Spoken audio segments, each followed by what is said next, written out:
High everyone, welcome back to my channel. कसे आहात तुम्ही सगळे? अपेक्षा करते की तुम्ही सगळे अगदी मजेत असाल.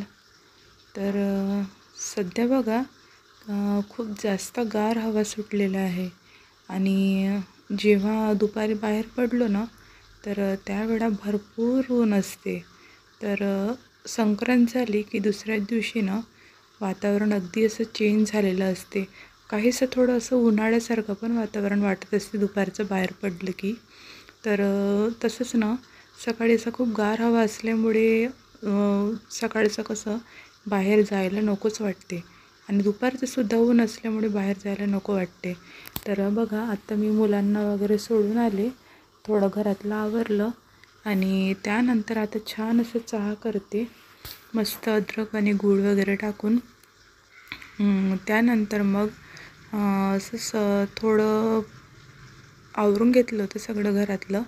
पण सकाळी कसं असते ना की इतकी घाईघाई असते की पाणीसुद्धा प्यायला वेळ नसतो. तर आज काय झालं की सकाळी सोडायच्या टायमाला मी पाणी प्यायचंच विसरले होते उठल्यापासनं. आणि पाणी पित असताना काय झालं माहिती आहे का, एक फ्रेम तयार करून ठेवली होती खूप छान अशी घरात मंडाला आर्टची. तर अचानक ती पडली आणि जोरात घाबरले. मी काय बघितलं तर बघितलं की ती फ्रेम पडली, पण लकीली की ती फुटली नाही, फक्त पडली ती खाली. आणि खूप छान असं मी आर्ट केलं होतं त्याच्यावर. तर ती नाही फुटली, पण देवघरावर पडल्यामुळे देवघराचा एक थोडासा तुकडा तुटला. तर चिपकवता येईल तो, असं काही नाही, डिझाईन असते ती निघाली. आणि ते झाल्यानंतर मुलांना वगैरे सगळं सोडून आले मी, आवरलं छानपैकी आणि चहा मांडला. आणि चहा होईपर्यंत असं विचार केला की काहीतरी करायला पाहिजे. तर सहजच उभे होते किचनच्या इथे आणि मला अचानक ते जे गॅसच्यावर लावलेलं शेल्फ आहे ना ते दिसलं. तर त्याच्यावर जरा असं डस्ट होती आणि थोडं तडका पण उडत असतो ना सारखा एक्झॅक्ट गॅसच्या खाली असल्यामुळे. तर खूप लवकर खराब होत असते ते बॉटल्स आणि ते शेल्फ दोन्हीचं चिकट होत असते.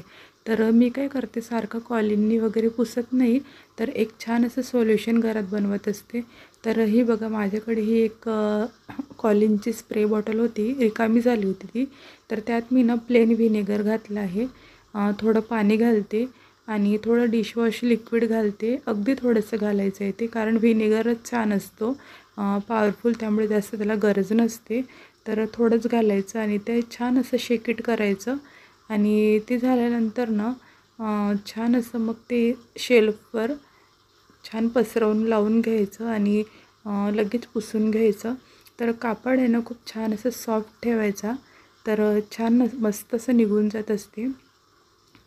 तर सगळं पुसून घेतलं ते आणि त्यानंतर बॉटल्स आहेत ना त्यावर सुद्धा तो स्प्रे मारून घ्यायचा आहे. तर काचेच्या कुठल्या पण वस्तू असल्या ना, गॅस, काच आणि परत आपले जे आरसे वगैरे असतात ना, सगळ्याच्यावर तो स्प्रे चालत असतो, कारण त्यात व्हिनेगर असते आणि व्हिनेगर खूप चांगलं काम करत असते ते क्लीन करायचं. तर त्यामुळे मी बॉटल्स वगैरे सगळे ह्या लिक्विडनीच पुसून घेत असते.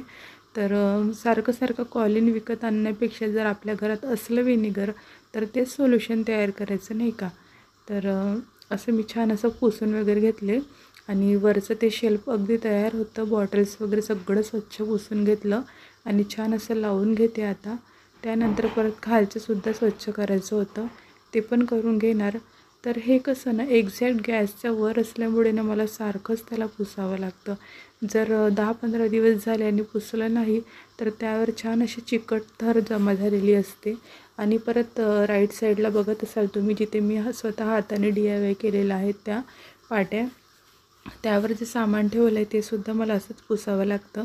तर मोकळी किचन होती आणि अगदी फर्निचर वगैरे नव्हतं, तर काहीतरी किचनला असं शान यावी त्यावेळी मी ते करून घेतलं आहे. आणि ते सगळं आवरल्यानंतर आज थोडं बाहेर जायचं होतं, तर DMartला जाणार आहे मी, कारण असं खूप काही असं सामान आणायचं नव्हतं. मी तिथे शॉपिंग वगैरेला किराणा वगैरे आणत नसते, सहज काहीतरी असं जेव्हा मन झालं आणि कुठलं काही घ्यावंसं वाटलं तेव्हाच जात असते. DMartमधून किराणा आणायचं म्हटलं की अनावश्यक वस्तू पण घेतल्या जातात आणि खूप जास्त बिल होतो, तर त्यामुळे मी इग्नोर करत असते. आणि DMartला आल्यानंतर सॉफ्टी नाही खाल्ली तर असं होईल का. आणि त्यानंतर बघा घरी आले होते, तर घरी आल्यानंतर बघितलं तर आरोही स्कूलमधून आल्यावर जेवण वगैरे केलं तिने आणि छान असं क्राफ्ट करायला बसलेली होती. तर ही पिशवी तिचीच आहे, तिनेच स्वतःसाठी घेतलेली आहे. ती काहीतरी जेव्हा लागलं तिला मी पाठवत असते, तिच्या पेरेंट्ससोबत जाते ती काही आणायला, तर त्यावर तिने खूप छान असं ना हार्ट काढलेला आहे, सुईधाग्याने त्याला शिवलं आणि आतमध्ये खूप छान असं तिचे जे मार्कर पेन आहे ना त्याने तिच्यावर खूप छान अशा पेंट करून घेतलेलं आहे आणि खूप सुंदर क्राफ्ट करत असते ती. तर म्हटलं तुम्हाला दाखवावं ते, तर कमेंटमध्ये सांगा मला तिने कसं केलं तर बघा त्यानंतर मी हे पोळपाट बेलणं आणलं घेऊन, कारण माझं जे जुनं होतं ना ते खूप खूप जुनं होतं. जवळजवळ मला वाटते 11 वर्ष जुनं होतं ते पोळपाट बेलणं, माझं लग्नाचंच होतं ते. तर त्याचा ना एक पायच तुटला. तर 2 दिवस झाले सारखं मी कसं तरी त्यावर चपात्या लाटून घेते स्वयंपाक करताना. तर म्हटलं चला आता दुसरंच घेऊन येऊया. तर हे इम्पॉर्टंट म्हणजे कसं दाखवण्याचं कारण की हे आणलं मी. परत बाकी काही खायच्या वस्तू वगैरे आणल्या मुलांनी, छोट्या छोट्या गोष्टी घेऊन आलेत काही, पण हे इम्पॉर्टंट होतं म्हणून हे दाखवते आहे. तर खूप छान असं कमी किमतीत मिळालं ते मला. आणि त्यानंतर बघा मी आता सायंकाळचा स्वयंपाक करते आहे. तर खूप लवकर स्वयंपाक सुरू केलेला होता मी 6:15 ते 6:30पर्यंत, कारण मला परत बाहेर जायचं होतं, शेजारी हळदी कुंकूला जायचं होतं मला.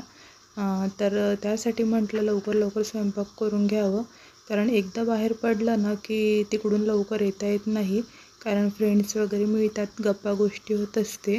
तर त्यामुळे मी लवकर स्वयंपाक आवरून घेतला, कारण मुलांनासुद्धा 7:30 ते 8पर्यंत जेवण पाहिजे असते कंपल्सरी. तर म्हटलं चला लवकर करू. तर छान अशी शेंगदाण्याची चटणी आणि पराठे करणार आहे. तर काय केलं मी बारीक 1 ते 2 कांदे चिरून घेतले, बारीक बारीक कट करून घेतले छान, आणि 2 ते 3 टोमॅटो घेतले छोटे छोटे, आणि कांदा घातला पहिले, तेल झाल्यानंतर जिरं घातलं, कांदा घातला आणि तो झाल्यानंतर टोमॅटो घातले आणि ते पण छान असं होऊ दिलं. आणि तुम्ही बघा किती छान असं त्याला तेल सुटलेलं आहे, छान शिजलेला आहे टोमॅटो. आणि त्यानंतर त्यात हळद आणि तिखट घालायची, तर आणि सोबत मीठ पण घालायचं आणि ते छान असं मस्त मिक्स करून घ्यायचं.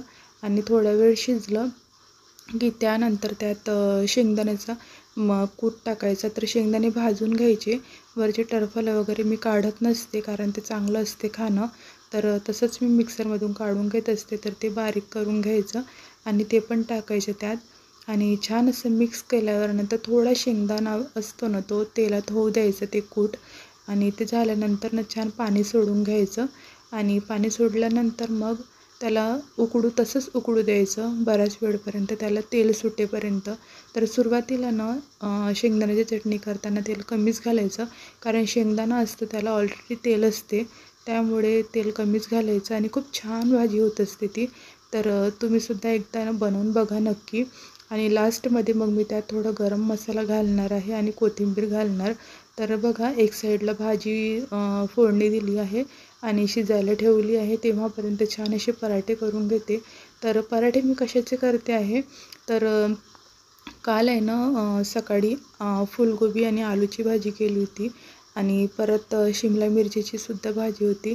तर त्या भाज्या ना पडून होत्या, म्हणजे बऱ्याच उरलेल्या होत्या भाज्या, कारण जास्त होत्या आणि खाल्ल्या गेल्या नव्हत्या. तर त्याच भाज्यांमध्ये मी छान असं गव्हाचं पीठ आणि 1 चम्मच बेसन पीठ वगैरे, हळद तिखट थोडा कांदा वगैरे चिरून टाकला आणि छान असं पीठ मळून घेतलं आणि त्याचेच आता पराठे बनवते आहे. आणि सोबत शेंगदाण्याची भाजी, तर खूप छान लागत असते ते पराठे आणि ती भाजी. तर मेथीचा पराठा, पालक पराठा, तर ह्या अजून आलू पराठे वगैरे कुठले पराठे असले ना त्याच्यासोबत ही चटणी खूपच सुंदर लागत असते. तर एकदा तुम्हीसुद्धा बनवून बघा. तर इथे बघा पराठेसुद्धा शेकून घेते मी आता, आणि खूप छान असं म्हणजे झाले ते पराठेसुद्धा. तर मी काय करते, पराठे शेकत असताना डायरेक्ट हॉटपॉटमध्ये ठेवत नाही, तर एक ती जाळी आहे माझ्याकडे, तर त्यावर ठेवत असते, कारण डायरेक्ट ठेवलं तर त्याला खालून घाम येतो आणि तो घाम आल्यानंतर ते ना ओलं होत असते, तर खायला मुलंसुद्धा बघत नाही आणि घरात कोणीसुद्धा खायला बघत नाही. त्यामुळे मी डायरेक्ट हॉटपॉटमध्ये ठेवत नाही, ते जाळीवर ठेवत असते आणि खूप सुंदर होतात ते पराठे आणि चटणीसुद्धा. तर तुम्हीसुद्धा एकदा नक्की ट्राय करून बघा. आणि स्वयंपाक वगैरे छान पटकन उरकून घेतलेला होता. 7:30पर्यंत झालं सगळं. त्यानंतर मग मी फ्रेश झाले आणि छान अशी मस्त साडी वगैरे घालून आता मी आवरून घेते स्वतःचं. आणि आवरता आवरता मला 7:45 झाले आणि मग मी गेले नंतर हळदी कुंकूला. तर असा होता आजचा व्लॉग आणि कसा वाटला मला कमेंटमध्ये नक्की सांगा. आणि आवडला असेल तर लाईक करा. आणि चॅनलवर जर तुम्ही नवीन असाल आणि पहिल्यांदाच माझे व्हिडिओ बघत असाल आणि आवडत असतील तर लाईक आणि सबस्क्राईब करायला विसरू नका.